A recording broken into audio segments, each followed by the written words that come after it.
¿Sabías que Nintendo planteó hacer un remake poligonal de la segunda entrega de la saga Zelda, el Zelda Adventure of Link para la Super Nintendo?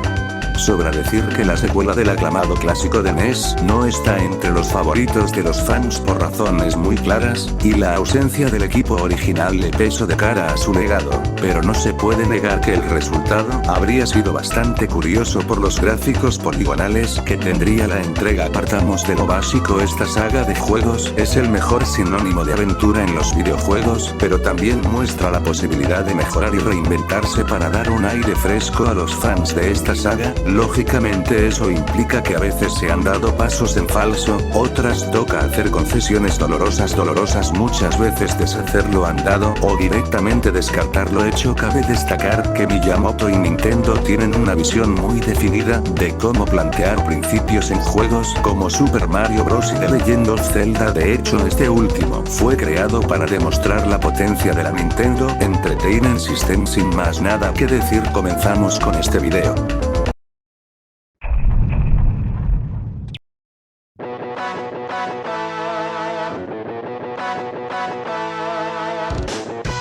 The Legend of Zelda: A Link to the Past es uno de los juegos de aventuras top más influyentes de toda la historia del videojuego, si no el que más. Pero lo cierto es que hasta entonces la dirección de la propia saga en sí no estaba bien definida. El Zelda 1 de NES portaba una esencia no lineal y el sentimiento de exploración, mientras que Zelda 2 se centraba más en la acción y el progreso tradicional de un RPG, como deber de ser la tercera entrega. Tal y como se describe en el libro Hyrule Historia, el equipo responsable rescató ideas desechadas del Zelda original, en el que había notables elementos de ciencia ficción y viajes a través del tiempo al futuro y al pasado gracias a unos chips que en esencia eran la Trifuerza. De entrada, el propio Shigeru Miyamoto tenía planes de que el juego siguiente siguiese ese tono de RPG tradicional, y añadieron dos protagonistas además del propio Link, quien tendría el rol de héroe al estilo luchador, un mago y una hada que su habilidad era detectar y percibir objetos. Como lo anteriormente dicho, Miyamoto tenía planes demasiados adelante de su época. Cabe destacar que el propio Takeshi Tezuka indicó que el juego conocido como Zelda 3 iba a ofrecer al jugador una estructura de varios mundos, en el cual habría un mundo futurista o de ciencia ficción, lo cual fue descartado porque sería muy complicado para el jugador. Tras el lanzamiento exitoso de Zelda Link's Awakening, Nintendo decidió seguir explorando en la saga. A esto hay que sumar el empeño de Miyamoto por recorrer elementos tridimensionales en la Super Famicom que tomaron forma a partir de Star Fox. El siguiente paso natural era experimentar con la saga, y se llegó a plantear el remake de Zelda 2, en el que Link era un personaje creado por polígonos. Como dije, pese a que Miyamoto no estuvo tan implicado en la secuela de The Legend of Zelda como el resto, había elementos que estaba muy impresionado e interesado de conservar, empezando por ofrecer un sistema de duelos de espadas que realmente aportase riqueza a la experiencia. Algo que lograría en Ocarina of Time y que previamente experimentó en la consola de 16 bits de Nintendo.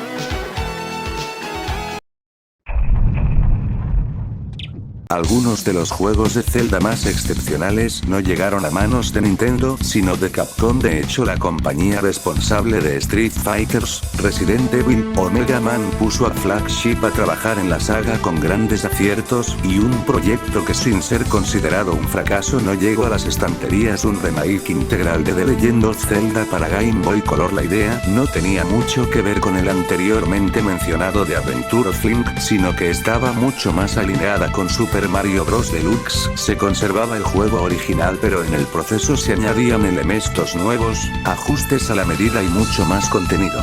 El problema sería que Zelda 1 de NES fue creado para ser jugado en televisión. La diminuta consola de Game Boy Color dejaba dos opciones: escalar de manera integral el juego de NES a la portátil de Nintendo, cuya resolución era 160 x 144 píxeles, era ridículo, así que había que replantear todo y ajustar lo mostrado para que luciese bien y los elementos se pudiera distinguir. Finalmente, pese a lo avanzado, se optó por no continuar en esa dirección y crear nuevos juegos. Estos son Oracle of Season y Oracle of Ages. Pese a que todas las entregas de The Legend of Zelda están conectadas de un modo u otro de vez en cuando se dan casos donde se crean secuelas directas como Zelda 1 y Zelda 2 Adventure of Link o Breath of the Wild y Tears of the Kingdom.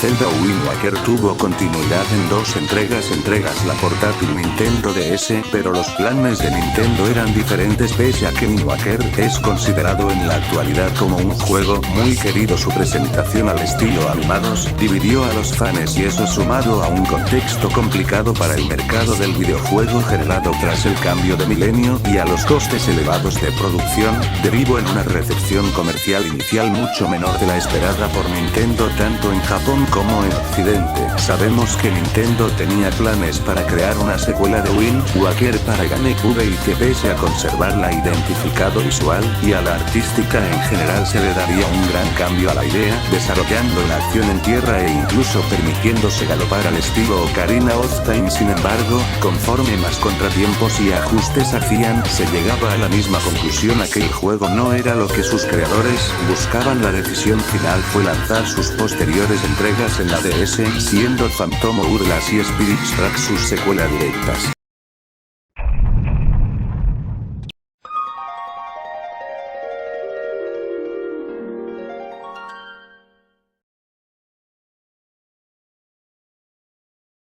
El desarrollo de The Legend of Zelda Ocarina of Time se retrasó varias veces, pero valió la pena. De hecho, pudo haber llegado mucho antes.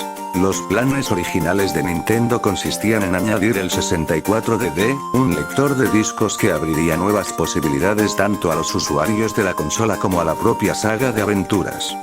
Desafortunadamente, aquel accesorio, anunciado en 1995, salió únicamente en Japón en 1999 sin demasiado contenido. Siendo justos, aquello tenía muy poco sentido desde que se decidió que la primera aventura de Link en 3D no le daría uso, pero hubo un plan interno para aprovecharlo. Dado que Ocarina of Time tuvo que recortar contenido creado para el 64DD, y motivados especialmente por lanzar un nuevo Zelda a corto plazo y recuperar el mercado cedido en pleno auge de PlayStation, se tomó la iniciativa de crear una versión mejorada, que recuperase contenido recortado y ampliada del juego cuyo nombre en clave fue Ura Zelda, retocando mazmorras y localizaciones para la ocasión. Incluso, según Miyamoto, usar de algún modo prestaciones online. Se habría utilizado el contenido ya incluido en el cartucho de Ocarina of Time, pero con diferentes mazmorras y nuevas ubicaciones para los tesoros. Dado que el formato en disco del 64DD eran más baratos que producir un cartucho nuevo, esta es una forma económica de hacer una secuela. También podemos considerar el uso de tecnología de red para Ura Zelda. Sin embargo, en aquel momento, la mayor parte del personal se concentra en Zelda Gaiden. ¿De qué novedades estamos hablando?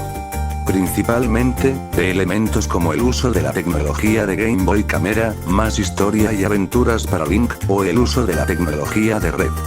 Además, incluso se tanteó que las acciones, decisiones e interacciones del jugador en el mundo de Ocarina of Time fuesen permanentes y no temporales o se reiniciasen al alejarnos.